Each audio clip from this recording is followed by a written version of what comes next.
Imagine venturing to the edge of the solar system, not to Pluto or even the Kuiper Belt, but far beyond. Out here, in the vast emptiness between the stars, the sun appears as just another distant point of light. Temperatures plunge toward absolute zero. And yet, in this remote and frozen darkness, a cloud of icy remnants surrounds us, silent, invisible, and ancient. This is the Oort cloud, a cosmic boundary, a frozen sphere, a vast, spherical shell composed of trillions of icy bodies, some the size of mountains, others no larger than boulders. Though we've never seen it directly, the evidence for its existence is compelling, and its influence reaches across billions of kilometers, shaping the paths of some of the most awe-inspiring objects we see in the night sky, comets.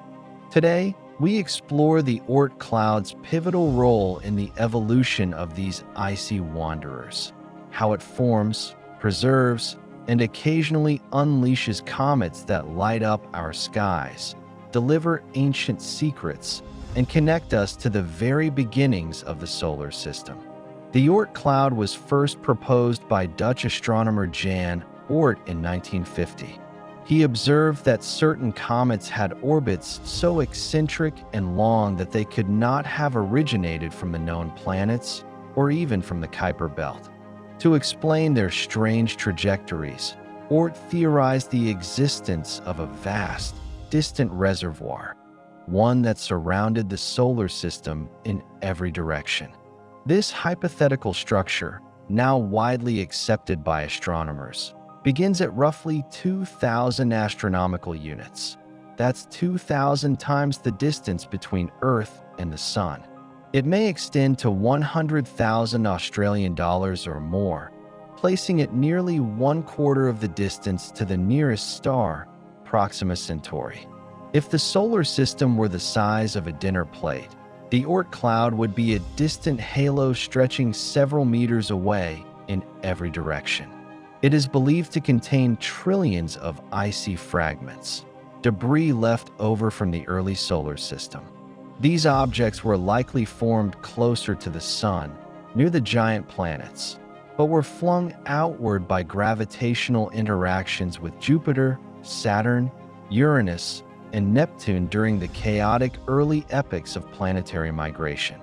Eventually, their orbits became so elongated and distant that they settled into this vast, diffuse cloud, where they have remained untouched and unchanged for billions of years.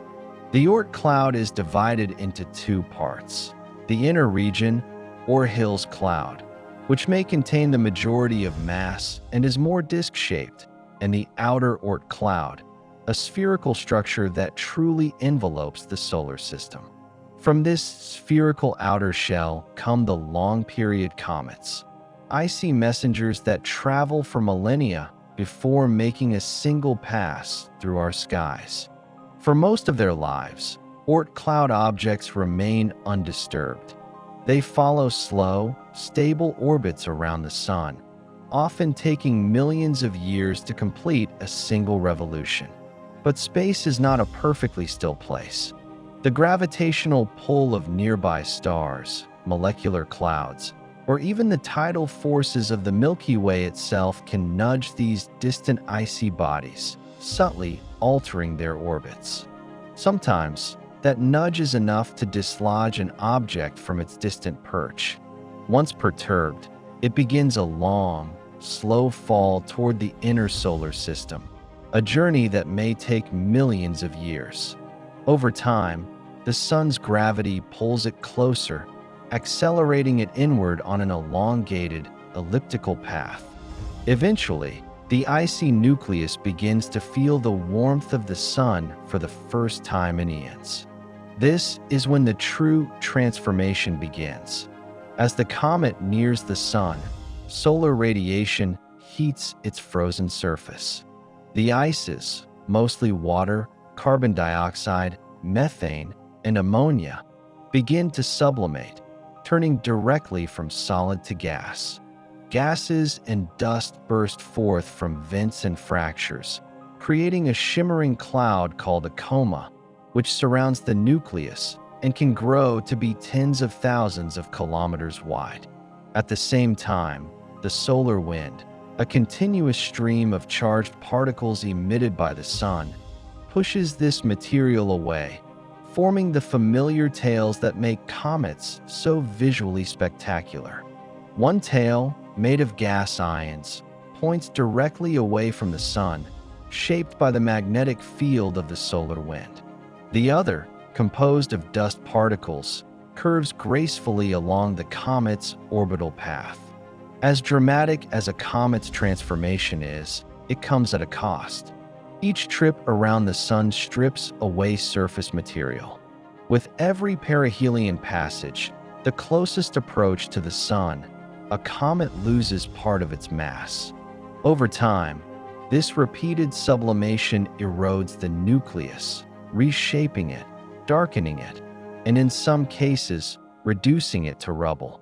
Some comets break apart completely, their icy hearts shattered by gravitational forces or vaporized by intense solar heating. Others go dormant. Depleted of volatile ices, their activity ceases, and they become little more than dark, rocky bodies, nearly indistinguishable from asteroids. This process is what we call cometary evolution. It's not just physical degradation. It's a narrative of transformation, erosion, and aging. Comets begin as frozen relics in the outer darkness and end as either luminous visitors or inert fossils, their volatile contents spent. And yet, every comet that survives the journey carries within it clues about its origin. The ratios of different ices, the isotopic fingerprints of hydrogen, the organic molecules embedded in its dust, all are records of the conditions that existed in the early solar system, frozen in time and now exposed for scientific study, because they are among the most primitive materials in the solar system.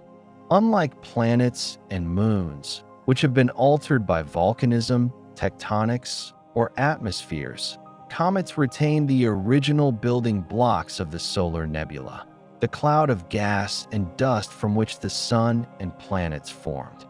Through robotic missions like NASA's Stardust and Deep Impact and ESA's Rosetta, scientists have directly sampled and analyzed cometary dust. These missions have discovered complex organic compounds, including amino acids and other carbon-based molecules essential for life as we know it. The presence of such compounds supports the idea that comets may have helped seed Earth with life's raw ingredients billions of years ago. Comets may also have been a key source of water for early Earth. By comparing the isotopic makeup of water in comets to that in Earth's oceans, researchers can test the theory that cometary impacts played a role in delivering water to our young, molten world. Even beyond these biological and chemical connections, comets help us understand the dynamical evolution of the solar system. Their orbits preserve clues about past gravitational encounters, planetary migrations, and even distant stellar flybys that subtly shaped the outer solar system over time. The Oort cloud is a silent frontier, a place beyond reach, beyond visibility, and yet deeply connected to our past and our future. It is a cosmic freezer, preserving the solar system's earliest memories and occasionally sending us samples in the form of comets, natural probes that reveal what the world was like long before Earth had life, oceans, or even continents. Each long-period comet is a celestial storyteller, a survivor of billions of years of stillness and then a few brief moments of brilliance. They remind us that even in the darkest corners of space, forces are always at work. Forces of creation, change, and motion. As we continue to study these icy travelers, we are not just gathering data. We are listening to ancient voices carried across space and time. And in doing so, we move closer to answering some of humanity's oldest questions. Where did we come from? What are we made of? And are we alone?